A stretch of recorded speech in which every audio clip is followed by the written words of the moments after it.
તો અમદાવાદમાં વિશ્વ માતૃભાષા દિવસે હાઈકોર્ટ બહાર વિરોધ કરવામાં આવ્યો। કોર્ટની કામગીરી ગુજરાતી ભાષામાં થાય તે માટે વિરોધ કરાયો। ગુજરાત હાઈકોર્ટની બહાર પોસ્ટર સાથે વિરોધ કરવામાં આવ્યો હતો, જેમાં વકીલ અને સામાજિક કાર્યકર્તાઓ જોડાયા હતા। તેમણે પોસ્ટર અને બેનર સાથે વિરોધ કર્યો હતો અને તેમનું કહેવું છે કે હાઈકોર્ટમાં જે પણ કાર્યવાહી થાય છે, સુનાવણી થાય છે, તમામ જે છે તે ગુજરાતી ભાષામાં થવી જોઈએ, માતૃભાષામાં થવી જોઈએ। ગુજરાત સરકારે એકચ્યુઅલી 2012 માં ગુજરાતી ભાષા પ્રાદેશિક ભાષા તરીકે ગુજરાત વડી અદાલતમાં દાખલ કરવામાં આવે એવો વિધાનસભાએ ઠરાવ પસાર કર્યો છે। તેમ છતાં આજે 13 વર્ષ પછી પણ એનું અમલીકરણ થતું નથી।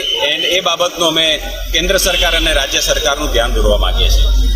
ઓકે, શું કઈ રીતે લડત આપવાના જો આમાં? લડતમાં આ જ રીતે ધરણા ધરીશું।